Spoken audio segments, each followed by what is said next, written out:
Hello viewers, welcome to Wrestle Bangla BD. সবার প্রথম কথা বলবো কেল্টিক ওয়ারিয়র্স সেই ম্যাচের বিষয় এবং সেই ম্যাচকে নিয়ে খুবই ডিসঅ্যাপয়েন্টিং একটা নিউজ আপনাদের বলবো। নিউজ ইজ দ্যাট সেই ম্যাচ ইজ লিভিং ডাব্লিউডাব্লিউই। জি হ্যাঁ, সেই ম্যাচ ডাব্লিউডাব্লিউ থেকে লিভ নিয়ে নিচ্ছে বা সে চলে যাচ্ছে।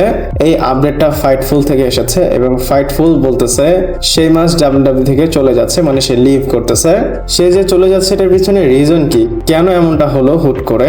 আপনারা যদি আমার রেগুলার ভিডিও দেখেন আপনাদের হয়তো মনে আছে কিছু সময় আগে আপনাদের আমি বলেছিলাম, তখন নিউ ডে রিলিজ হয়েছিল, ঠিক সেই সময় হয়তো আপনাদের বলেছিলাম ডাব্লিউডাব্লিউ অথবা টিকেও বলতে পারেন, মানে মেইনলি টিকেও যারা আছে তারা রিস্ট্রাকচার কন্ট্রাক্ট অনেকগুলো সুপারস্টারকে অফার করতেছে বা করেছে, মানে অলরেডি তারা কন্ট্রাক্টে সাইন আছে, কিন্তু টিকেও বলতেছে সুপারস্টারদের যে আমরা কন্ট্রাক্টকে রিস্ট্রাকচার করব, মানে এখন যে কন্ট্রাক্টটা আছে যেটা এক্সপায়ার হচ্ছে, যদি আপনারা এক্সপায়ার পর নতুন ডিল চান তাহলে আপনাদের এই জিনিস মানতে হবে, মানে এখনের কন্ট্রাক্টেই। এক কথায় টিকেও চাচ্ছিল ডাব্লিউডাব্লিউ যে সুপারস্টারদের তারা অফার করেছে তারা কম্প্রোমাইজ করুক। এই কন্ট্রাক্টে কিন্তু ইনক্রিমেন্ট হয়নি, উল্টা এখন যে টাকাটা তারা কামাচ্ছে সেখান থেকে কিছু কম্প্রোমাইজ, মানে টাকা আরো কম দিবে টিকেও। কোনো সুপারস্টার এমনটা করবে না, ইভেন কোনো এমপ্লয়ি এমনটা করবে না। যে কোম্পানিতে সে যে টাকাটা পাচ্ছে সে এর পরের দিলে তো এর থেকে বেশি পাবে, সে তো কমাবে না রানিং এ থাকলে। একটা এমপ্লয়ি একটা ফিল্ডে সবসময় আগে যেতে চায়, পিছে তো কখনোই যেতে চায় না। তো টিকেও তাদের এমপ্লয়িকে বলতেছে তোমরা পিছনে চলে আসো। তো ঠিক সেই ম্যাচের সাথেও সেম জিনিসটা হয়েছে, সেই ম্যাচ তার টাইম ওয়েস্ট করেনি, সে ডাব্লিউডাব্লিউ ছেড়ে দিয়েছে। এবং আপনাদের বলে দেই সে ছেড়ে দিয়েছে বলতে তার ডিল এক্সপায়ার হতে যাচ্ছে, মোস্ট লাইকলি এই বছরেই ডিলটা শেষ হবে। এবং এই ডিল শেষ হওয়ার কারণে তাকে নতুন একটা ডিল অফার করা হয়েছিল এবং এই ডিলটা তার পছন্দ হয়নি, এই জন্যই সে এই ডিলটাকে রিফিউজ করেছে। যেহেতু সে রিফিউজ করেছে এর জন্য আপনারা সেই ম্যাচকে ডাব্লিউডাব্লিউ থেকে লিভ হতে দেখতে পারবেন। এই বছরের কন্ট্রাক্ট শেষ হয়ে যাবে তখনই সে চলে যাবে। সেই ম্যাচ তার সোশ্যাল মিডিয়ার হ্যান্ডেল চেঞ্জ করেছে আর ইউজার নেম ডাব্লিউডাব্লিউ এটা রেখেছে। কেন রেখেছে? কারণ সে এখন কন্ট্রাক্টে আছে। এছাড়াও তার রিয়েল নেম সে দিয়ে দিয়েছে তার টুইটার এবং ইনস্টাগ্রামে। আপনারা এখনই ধরতে পারেন যে সেই ম্যাচ আর ডাব্লিউডাব্লিউর সাথে নেই, জাস্ট অফিসিয়ালি গুড বাই বলে দিবে যখনই তার ডিলটা শেষ হয়ে যাবে। দেখেন সেই ম্যাচ চলে যাচ্ছে, এটা খুবই ডিসঅ্যাপয়েন্টিং, কারণ সেই ম্যাচের রিটার্নের জন্য অনেকেই ওয়েট করতেছিল, ইভেন আমিও ওয়েট করতেছিলাম। ইভেন আপনারা হয়তো অনেকেই কমেন্ট করতেন বা আমাকে আগেই, মানে সেই ম্যাচ যখন এসেছিল লাস্ট, যখন জন সিনা রিমিস্টার এবং সেই ম্যাচের একটা ম্যাচ হয়েছিল, তারপরে আমি রিভিউ দেওয়ার পর হঠাৎ করে যখন সে গায়েব হয়ে গিয়েছিল তখন অনেকে কমেন্ট করতেন, আমি বলতাম যে হ্যাঁ সেই ম্যাচ ইনজুরিতে আছে, সে চলে আসবে। কিন্তু আনফরচুনেট যে আপডেটটা আসলো এখন, সে তো আর আসবে না। দেখেন সেই ম্যাচ ইনজুরির জন্য ডাব্লিউডাব্লিউ থেকে বাইরে গেল এবং ইনজুরির মধ্যেই টিকেও তাকে রিস্ট্রাকচার ডিল অফার করলো। দেখেন টিকেওর কোনো সিম্পাথি কিচ্ছু নেই সুপারস্টারদের উপর, তারা টাকাটাই দেখে। আর এই যে টিকেও এগুলো করতেছে এটার জন্য এগেইন টিকেও এর উপর সবাই ফিউরিয়াস হয়ে গিয়েছে এবং বলতেছে যে তোমরা তোমাদের লাইফার্স শেষ করতেছো, হারাচ্ছ। লাইফার্স বলা হয় ডাব্লিউডাব্লিউ কিছু সুপারস্টারদের, যেমন ডলফ জিগলার, শেইমাচ, কোফি, জেভিয়ার, বিগি, মানে এরা তো কখনো ডাব্লিউডাব্লিউ থেকে চলে যাবে না বা ছেড়ে চলে যাবে না। আমিও মনে করেছিলাম কোফি কখনো যাবে না, ডলফ জিগলার যাবে না, শেইমাচ যাবে না, কিন্তু টিকেও তো তাদেরকে ছেড়ে দিল, তাদেরকে বের করে দিল। টিকেওর উপর যে লোকেরা রাগ হয়েছে আমি বলবো ঠিকই করেছে। আপনাদের কারো রাগ আছে কিনা টিকেওর উপর আমাকে কমেন্ট করে জানাতে পারেন এবং সেই ম্যাচের বিষয়ে আপনারা অবশ্যই আমাকে কমেন্ট করে জানাবেন। আমি বলবো থ্যাংক ইউ সেই মাচ, আপনারা কমেন্টে লিখতে পারেন থ্যাংক ইউ সেই মাচ। এরপর নেক্সট ব্লাড লাইনের বিষয়ে কথা বলবো এবং আপনাদের হয়তো কালকে বা এর আগের ভিডিওতে বলেছিলাম ব্লাড লাইনের স্টোরি কতদূর পর্যন্ত ডাব্লিউডাব্লিউ নিবে। তখন এর আপডেটে বলেছিলাম ডাব্লিউডাব্লিউ এই স্টোরিটা রেসলম্যানিয়া 43 পর্যন্ত নিবে, কিন্তু এখন আরো একটা আপডেট এসেছে এই ব্লাড লাইন স্টোরি নিয়ে এবং এই নিউজটা এমন একটা নিউজ, অনেকের হয়তো রাগ উঠবে নিউজটা শুনে, আবার অনেক খুশি হবে। আর যারা রাগ হবে তারা হয়তো মনে করে যে ব্লাড লাইন সিনেমা না, ব্লাড লাইন হচ্ছে রিপিটেড শো, মানে যা দেখায় সেটা তাদের রিপিট মনে হয়। আপডেট দুই জায়গা থেকে এসেছে, একটা হচ্ছে ফলস ফিনিশ আর একটা হচ্ছে রেসেলভোর্স। তো এখানে তারা বলতেছে ব্লাড লাইনের যে স্টোরি সেটা এখন শেষ হবে না, যেমনটা আগের আপডেটে এসেছিল।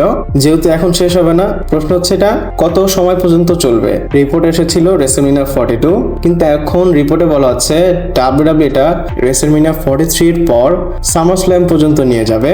তার মানে কি রেসলম্যানিয়া 43 এর পরেও এই স্টোরি চলবে। ডাব্লিউডাব্লিউ যেহেতু প্ল্যান করেছে কাছে ব্লাড লাইন স্টোরি দেখাবে বা কন্টিনিউ করবে, হয়তো সামারস্ল্যামের পরেও হতে পারে। যারা ব্লাড লাইনের ফ্যান, যারা রোমান রেন্সের ফ্যান, তাদের জন্য কিন্তু এটা ভালো একটা আপডেট। ব্লাড লাইনের কন্টিনিউ আসলে আমিও দেখতে চাই, মানে ব্লাড লাইন কি করে, কিন্তু আমার এখানে ছোট্ট একটা অভিযোগ আছে, আমি চাই না রিপিট স্টোরি আমাদের দেখানো হোক। এছাড়াও অনেকের জন্য এটা ব্যাড, কারণ যত সময় ব্লাড লাইন টপে থাকবে অন্য কোনো সুপারস্টার টপে আসতে পারবে না। যার কাছে যে চ্যাম্পিয়নই থাক না কেন, ব্লাড লাইন স্টোরি যখন শুরু হয়ে যায় এটা টপ অফ দ্য টাউনে চলে আসে। রোমান রেন্সের সাথে যখন ব্লাড লাইন অ্যাটাচ থাকে কেউ কিছু করতে পারে না, এটা আমরা আগের হাফ ডেকেটে দেখেছি। আর এভাবেই কিন্তু ডাব্লিউডাব্লিউর মধ্যে থিংস ওয়ার্ক করে। যেহেতু এখানে 43 পরেও প্ল্যানে রেখেছে, মনে হয় 43-তে রোমান ভার্সেস রকের ম্যাচ হতে পারে এবং ম্যাচ হওয়ার পর রোমান কিছু সময় পর্যন্ত রুল করবে সামারস্ল্যাম পর্যন্ত, এবং আস্তে আস্তে যেভাবে সূর্য ডুবে সেভাবে রোমান রেন্সেরও ডুবা শুরু হবে এই ব্লাড লাইনকে নিয়ে।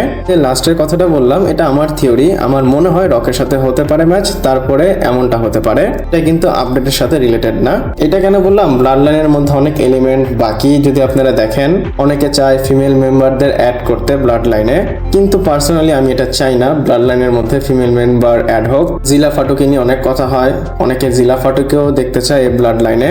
আবার সোলো সিকার অবস্থাও ভালো না, সে একা হয়ে গিয়েছে, এমন হতে পারে সে রোমান রেন্সের টিমে আবার চলে আসবে। মানে এক কথা যদি দেখি, অনেক কিছু হওয়া বাকি এই ব্লাড লাইনে। আপনারা এটা ধরে রাখেন, ব্লাড লাইন এখন থেকে একদম সামারস্ল্যাম পর্যন্ত, এই সামারস্ল্যাম না, নেক্সট ইয়ার সামারস্ল্যাম পর্যন্ত টপে থাকবে। আর এটা আপনাদের জন্য হয়তো খুশির খবর। এরপর জন সিনার বিষয়ে কথা বলবো। আর জন সিনা ব্যাকল্যাশে এসে জন সিনা ক্লাসিক অ্যানাউন্স করেছিল, মানে টুর্নামেন্ট অ্যানাউন্স করেছিল। এই টুর্নামেন্ট অ্যানাউন্স করার পর যে চুপচাপ ঠান্ডা হয়েছে, এখনো কিন্তু ঠান্ডা আছে। এই জন সিনা ক্লাসিক নিয়ে কোনো আপডেট আসতেছিল না, তো এখন আপডেট এসেছে। আপডেটে বলা হচ্ছে ডাব্লিউডাব্লিউ যে অ্যানাউন্স করেছে জন সিনাকে দিয়ে জন সিনা ক্লাসিক, এই টুর্নামেন্ট নিয়ে ডাব্লিউডাব্লিউর কাছে কোনো প্ল্যানই নেই। ডাব্লিউডাব্লিউর কাছে কোনো আইডিয়া নেই আগে গিয়ে এই টুর্নামেন্টটা তারা কিভাবে করবে। ইভেন পসিবিলিটি এটাও আছে, আস্তে আস্তে যেভাবে ঠান্ডা আছে, ঠান্ডা হতে হতে এই টুর্নামেন্টকে তারা গায়েব করে দিবে। আপনারা হয়তো ডাব্লিউডাব্লিউর এই যে টুর্নামেন্টের বিষয় ডাব্লিউডাব্লিউ থেকে কোনো মেনশনই দেখতে পারবেন না। ইভেন আপডেটে এটাও বলা হচ্ছে জন সিনা যাদেরকে চায় পার্টিসিপেট করুক বা এই টুর্নামেন্টে কে জিতবে সেটা জন সিনা তো সিলেক্ট করেছে। এটা ট্রিপল এইচ এর পছন্দ হচ্ছে না। ট্রিপল এইচ মনে করে জন সিনা যে নেমগুলো পিচ করতেছে এগুলো ননসেন্স। এই টুর্নামেন্ট নিয়ে ট্রিপল এইচ এবং জন সিনা সেম পেজে আসতে পারতেছে না। মিলিয়ে জিলে বলতে পারি টিকিউর প্রেসারে তারা প্যানিক মোডে এসে জন সিনা ক্লাসিক অ্যানাউন্স করেছে। কেন বললাম, কারণ তাদের কাছে তো কোনো প্ল্যানই নেই। আর অ্যানাউন্সটাও কবে করেছিল? ডিসেম্বরের জন্য। বছরের শুরুতে এসে বছরের শেষে টুর্নামেন্ট অ্যানাউন্স করে যায়। বছরের শুরু থেকে শেষ পর্যন্ত কি হাইপ থাকবে? যতই ডাব্লিউডাব্লিউ চেষ্টা করুক, হাইপটা থাকবে না। আবার জন সিনা নিজেও বলেছে যে রুল কি হবে সেটা পরবর্তীতে সে ফিগার আউট করবে। আগে ফিগার আউট করে তারপর অ্যানাউন্স করলে ভালো হতো না? সময় তো অনেক ছিল। আবার বলে এই টুর্নামেন্টে উইনার যেই হোক আমরা তো ডিসাইড করব ভোট থেকে কি তারা উইনার ডিসাইড করতে পারে? ভোট দিয়ে তারা ম্যাচ ডিসাইড করতে পারে, উইনার তারা নিজেরাই বের করতে পারে। আমরা এই ক্লাসিকে দেখতে পারবো ভোট দিয়ে উইনারকে হারিয়ে দেওয়া হয়েছে আর লুজারকে জিতিয়ে দেওয়া হয়েছে। আর এই টুর্নামেন্ট কবে হবে সেটা নিয়েও কোনো আইডিয়া নেই, জানি না কি হতে পারে। আপনাদের মতামত কি আমাকে জানাতে পারেন। তো ভিডিওটা এই পর্যন্তই ছিল। ভালো লাগলে লাইক, কমেন্ট, শেয়ার, সাবস্ক্রাইব করে পাশে থাকবেন। পরবর্তী ভিডিওতে আবার দেখা হচ্ছে।